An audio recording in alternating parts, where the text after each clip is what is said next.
I'm Douglas Maddy and welcome to Altered Perceptions. Today in this video we're going to be looking at the video Why David Blaine Learned to Hold His Breath for 17 Minutes. The reason why we're having a look at this video is because I'm actually genuinely interested. I haven't seen this. I know that he did this a while back, and for performing magic, when you do underwater escapes, it is good if you can hold your breath for a long time. I think Houdini did it for about 3 or 4 minutes or something like that. I think 3 minutes is the average.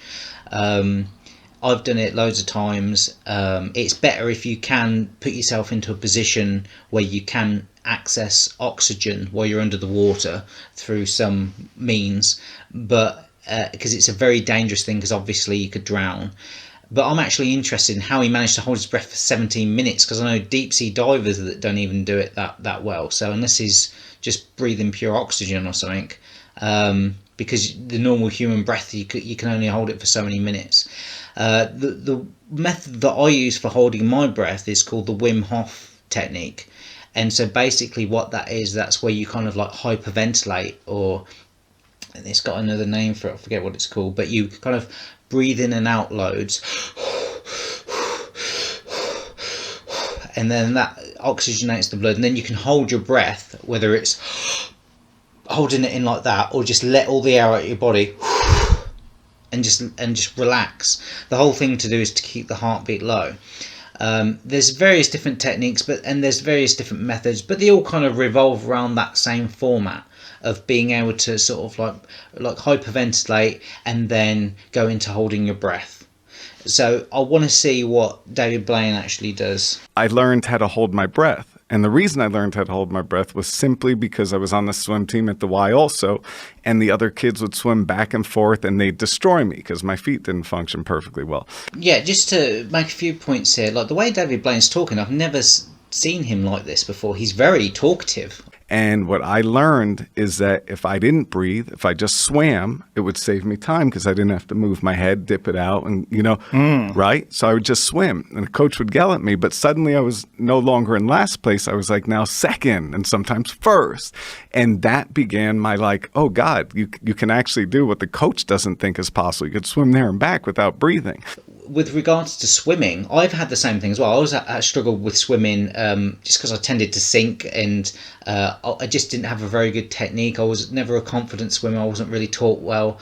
The breathing, I love being underwater. I love being underwater, but I don't like not being able to breathe, and I don't like the kind of discomfort of being in the water. So I personally actually went to learn and self-taught swimming myself, and the technique that I use is total immersion, and that's where your body kind of naturally works with the water and you can naturally breathe, and you can do it at sea, you can do it for long distances. It takes very little effort and it's very optimal to be in the water. So if you ever have a look at it, I think Tim Ferriss did a TED talk on it, and that's where I heard about it.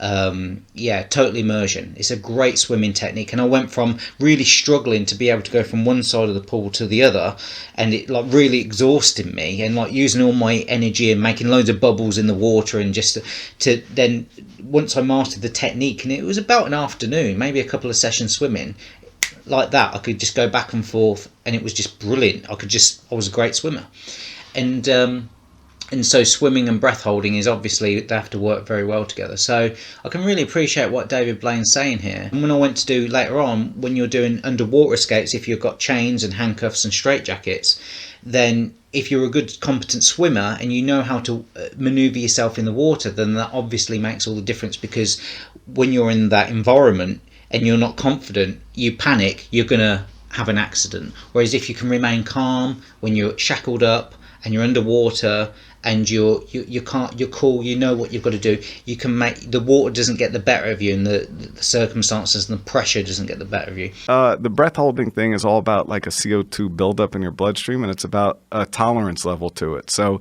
if you relax and efficiently keep your oxygen and not make this CO2 buildup more extreme, you can actually hold more efficiently.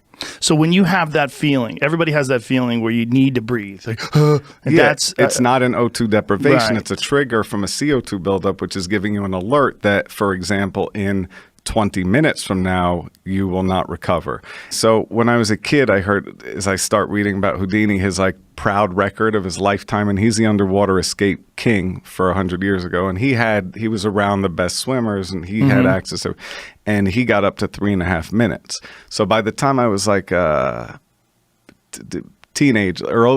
teenager, I got to 3.5 minutes. And did you think that was a barrier that couldn't be crossed? Well, I blacked out as I came out, but I didn't know what that all meant, right? So I blacked out. So I was like, okay, that 3:30 seems like the edge. But then when I started working on the actual concept of like how long can you hold your breath for, then I started looking into it. And I'm like, oh, wow, there's like people that can do 5 minutes, 6 minutes, 7 minutes. A hypothetical 13-minute record, but no evidence of it, and that was on Pure O2. So it was a hypothetical Pure O2 record of 13.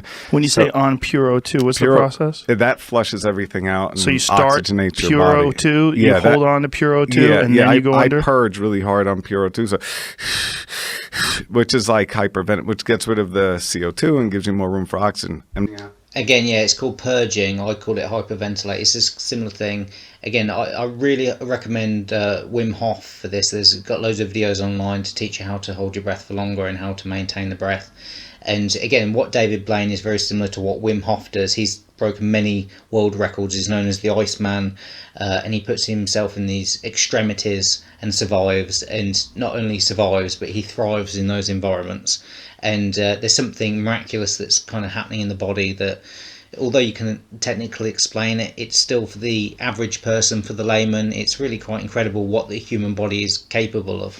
You hear about the kids in the news, like in 1984 or whatever it was, a kid was under an icy river for 45 minutes. Yeah. With nothing.